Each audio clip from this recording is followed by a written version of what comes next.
Hi friends, ಇವತ್ತಿನ ಹೊಸ ವಿಡಿಯೋಗೆ ಸ್ವಾಗತ ಸುಸ್ವಾಗತ.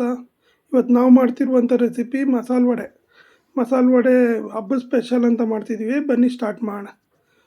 ಕಡಲೆಬೇಳೆ ತೊಗೊಂಡಿದ್ದೀವಿ, ಒಂದು 2 ಗ್ಲಾಸು ನೆನೆಸಿಟ್ಕೊಂಡಿದ್ದೀವಿ, ಒಂದು 4 ಅವರ್ಸು.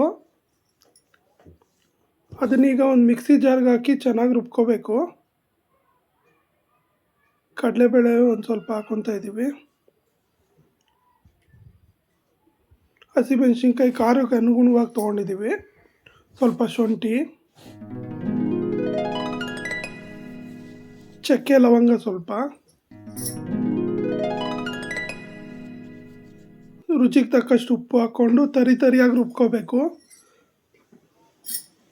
ತುಂಬ ನುಣ್ಣಗೂ ಮಾಡೋಕ್ಕೆ ಹೋಗ್ಬಾರ್ದು, ಹಾಗೂ ಹೀಗೂ ಮಾಡಬಾರ್ದು, ಕ್ಲೀನಾಗಿ ರುಬ್ಕೋಬೇಕು. ಒಂದು ಬಾಣಲಿಲಿ ಎಣ್ಣೆ ಇಟ್ಕೊತಿದ್ದೀನಿ ಕಾಯೋಕ್ಕೆ.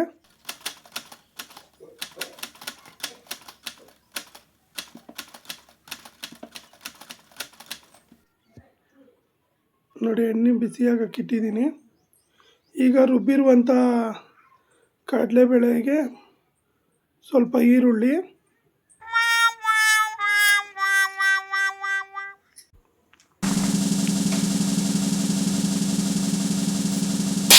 ಬೆಳ್ಳುಳ್ಳಿ ಹಾಕೋತಾ ಇದ್ದೀವಿ, ಸ್ವಲ್ಪ ಕೊತ್ತಂಬರಿ ಸೊಪ್ಪು, ಪುದೀನ ಸೊಪ್ಪು,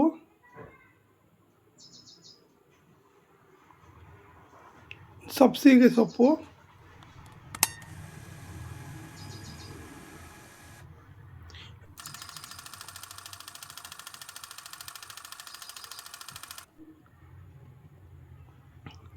ಕರ್ಬೇವಿನ ಸೊಪ್ಪು ಎಲ್ಲ ಹಾಕಿ ಚೆನ್ನಾಗಿ ಮಿಕ್ಸ್ ಮಾಡ್ಕೋಬೇಕು.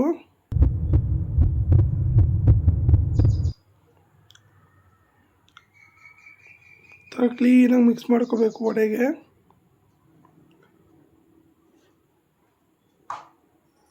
ನೋಡಿ, ಎಣ್ಣೆ ಕಾದಿದೆ, ಈಗ ವಡೆ ಬಿಡ್ತಾ ಇದ್ದೀವಿ. ಎಣ್ಣೆ ಚೆನ್ನಾಗಿ ಕಾದಿರಬೇಕು, ಮೀಡಿಯಮ್ ಉರಿ ಇಟ್ಕೋಬೇಕು, ಜಾಸ್ತಿ ಹೈ ಫ್ಲೇಮ್ ಇಟ್ಕೋಬಾರ್ದು. ನೋಡಿ, ವಡೆ ಎಷ್ಟು ಚೆನ್ನಾಗಿ ಬರ್ತಿದೆ, ಈ ಥರ ಬಂದನೇ ಬರಬೇಕು. ನೋಡಿ, ಎಲ್ಲ ಬಿಟ್ಕೊಂಡಿದ್ದೀವಿ. ಚೆನ್ನಾಗಿ ಮೀಡಿಯಮ್ ಉರಿಲಿ ಫ್ರೈ ಮಾಡ್ಕೋಬೇಕು. ತುಂಬ ಜಾಸ್ತಿ ಉರಿ ಇಟ್ಬಿಟ್ರೆ ಸೀದೋಗ್ಬಿಡುತ್ತಲ್ಲ, ಚೆನ್ನಾಗಿ ಬರಲ್ಲ.